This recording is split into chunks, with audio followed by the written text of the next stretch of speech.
Tuhan, tentu kita masing-masing punya sudut pandang dengan perikop ini dan peristiwa ini. Ini kisah yang terjadi di masa pelayanan Nabi Elisa, salah satu nabi yang melakukan banyak mujizat, walaupun di akhir hidupnya juga meninggal karena sakit. Kita akan mencoba memahami dan mendekatinya karena ini cerita, maka mungkin bagusnya kita dekatinya dengan adegan ataupun banyak cara mendekati firman ini.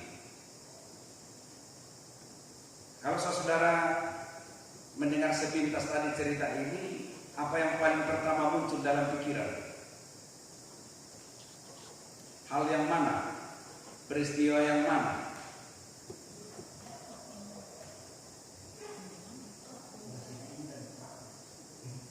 Kapak yang tenggelam lalu terapung. Bu Pendeta menekankan kapak yang tenggelam. Kalau Bu Pendeta Rosdiana apa? Senyum-senyum gitu ya, walaupun dalam cita luar biasa. Terima kasih Bu Pendeta. Ya, sama. Kalau barang pinjaman, Pak Pendeta Yakub, barang pinjaman. Bu Pendeta Asna sama Rosdiana, kapak yang tenggelam. Kalau yang lain mendekatinya dari Pak Pendeta Marsono. Saya melihat tindakan Elisa yang memberikan katakanlah sebuah tindakan yang kemudian membuat penerbang kayu ini bisa tersenyum kembali karena bebannya akan kapak yang dia pinjam itu bisa teratasi. Arti dari sisi pendekatan, ya mungkin pastoral atau konseling atau pemulihan. Wahai tuanku, itu barang pinjaman. Elisa memotong kayu, melemparkannya ke tempat di mana jatuhnya. Harus tahu dulu jatuhnya di mana. Pak Pendeta mungkin begitu ya? Ya. Di mana jatuhnya kapak itu? Jangan jatuh di sana, kamu cari di situ. Atau lain kata lain. Oke, terima kasih. Sudah 3 ya? 4. Masih ada yang melihatnya? Menekankan yang mana? Pendeta Pirsa. Silakan. Ya, saya melihatnya pada ayat 1 dan 2. Di situ ada masalah yang dihadapi oleh rombongan Nabi dan Elisa, sehingga dia tanggap dalam menangani masalah itu, masalah sesak. Nah, sehingga ia mencari solusi dalam rangka untuk bagaimana mengatasi masalah itu, dan ia pergi ke Sungai Yordan untuk mengambil satu balok dalam rangka untuk membuat tempat tinggal. Jadi jadi kapasitas sih. Ya. Kalau Pak Pendeta mungkin bisa. Nah, jadi ini khotbah lah, amin mantap. Oh, tadi yang 2 ini belum dilanjutkan tadi Pak Pendeta Yakub. Nah, menarik itu Pak, pinjaman. Kalau dalam konteks kita, kira-kira ini menunjuk pada apa? Itu barang pinjaman, artinya bukan milik kita. Jadi luar biasa Pak Pendeta. Karena tadi Pak Nur sudah jelaskan Pak Pendeta Pirsa. Pendeta Pirsa sama apalagi tadi soal kapaknya. Ini kapak sebenarnya kalau Bapak Ibu menafsirnya secara alegori itu apa? Fungsinya kapak itu apa? Menebang dan membelah. wase. Kapak wase, bukan wase yang Mangielo sama teman-temannya. Saya tidak bagian di dalamnya. Tapi tanggal 1 nantinya ini, 1 Mei, siapa yang masuk tim penyusun bahan ajar Pak? Kami yang menyelenggarakannya lagi di Makassar dulu. Tapi bukan wase itu, wase atau Pak pisahkan. Kalau di tafsir alegori itu Bapak Ibu apa?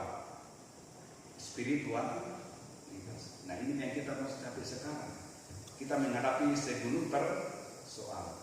Persoalannya kita tidak punya apa-apa. Karena itu kita harus pinjam.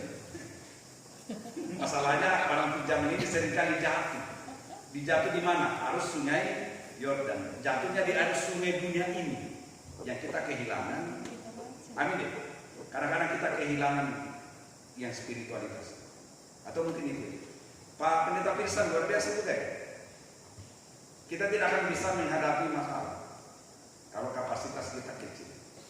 Nah, ceritanya ini adalah rombongan Nabi, artinya orang-orang yang selalu ada belajar kepada Nabi Elisa. Itu namanya rombongan Nabi. Setiap saat mereka ada di situ belajar. Saya tidak mengatakan bahwa kita pendeta ini rombongan Nabi, karena mungkin kita paling malas belajar. Ada teman suka belajar. Kan sepanjang jalan Pak Ketua Sinode dari Makassar mengeluh karena banyak teman-teman pendeta yang tidak respon dengan ini. Bagaimana mau menghadapi masalah kalau kita tidak punya kapasitas? Amin. Kita tidak punya wasit. Bagaimana mau mendebang masalah dan membelah masalah kalau tidak punya alat? Dan kita hanya mau pinjam. Saya mendekatinya secara alegori, Bapak Ibu, tafsiran ini. Oke, jadi kapasitas artinya ruang lingkup itu harus besar. Nah, selain dari itu juga mau menyatakan bahwa sambungan dengan Pak Pendeta Marsono tadi, di dunia ini ada banyak masalah. Arusnya sangat kencang, arus Sungai Yordan. Agak mirip-mirip di bawah sini, tapi iya. Lebih bahaya di bawah sini, Pak. Lebih berbahaya di sini. Tapi arus ini sebenarnya mau menggambarkan bahwa dunia atau keadaan hidup di mana kita ada kadang-kadang menyeret kita, membawa kita entah kemana, jatuhnya kemana. Karena itu spiritualitas harus tetap diasah. Siapa lagi yang mau melihat dari sisi mana? Kita inventarisir tadi ya, kita udah dari pertama bahwa menjalani hidup pelayanan sebagai hamba Tuhan, rombongan Nabi. Jangan saya ganti rombongan Nabi, rombongan pendeta. Tapi saya minta Pak Ketua, tadi saya ngomong teman-teman majelis penatua di sini tidak apa-apa diikutkan.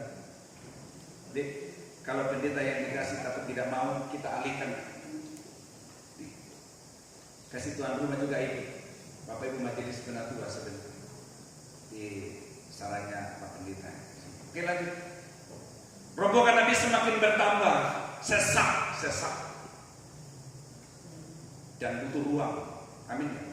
Kadang-kadang ini juga harus kita butuh ruang ekspresi, aktualisasi diri. Apalagi kalau suski pos aja baba dapat kali-kali. Atau seperti kata di bawah. Saya senang kalau keluar begini. Bayangkan, pasti Bapak teman-teman tahu dari pagi sampai pagi saya tidak ada tidur, hanya beberapa jam. Bawa mobil lagi sampai di sini. Tapi yang menjadi persoalan bagi kita kadang-kadang kita tidak membongkar ruang diri, ruang spiritual kita untuk diisi dengan apa saja dalam tanda kutip. Apalagi kalau yang begini. Saya dikasih Pak Wempi, pastikan Pak Rudi. Iya, saya tetap ikut. Walaupun menunggu pelayanan Bapak Ibu. Ini EWA saja banyak masuk. Tapi kita besok pelayanan tadi PPR. Ada banyak di jalan lagi pendeta. Jam berapa pulang nanti hari ini? Sudah ada menunggu. Saya bilang iya. Makanya saya bilang mudah-mudahan tidak ada jaringan di sini. Ternyata ada di sini. Terganggu lagi. Kita bilang tadi Pak Ketua minimal 6 bulan kita harus dicas. Amin. Spiritualitas di tengah dunia yang semakin membingungkan memang. Nah, itu sudut pandang investasi. Yang kedua tadi kapak Ibu Pendeta Rusdiana itu senang. Di tengah dunia untuk mengembangkan diri butuh sarana, butuh alat, butuh sesuatu, dan kadang-kadang kita tidak punya. Karena itu rombongan nabinya Elisa ini tidak punya barang, hanya dia pinjam. Bayangkan kalau hilang itu barang pinjaman, dan dimintai pertanggung jawab. Sebenarnya ini juga mau menuntut kalau kita mau tafsir lebih jauh lagi. Semua yang kita terima nantinya itu akan dipertanggung. Jangan sampai apa yang Bapak Ibu terima, apa yang Bapak Ibu miliki, jatuh ke dalam arus dunia ini. Amin ya. Sudah lama beli. Nah yang ketiga tadi apa ya? Pak Pendeta ya, kapak itu spiritualitas, ketajaman kita. Kadang-kadang kita sibuk kerja, bukan hanya melayani.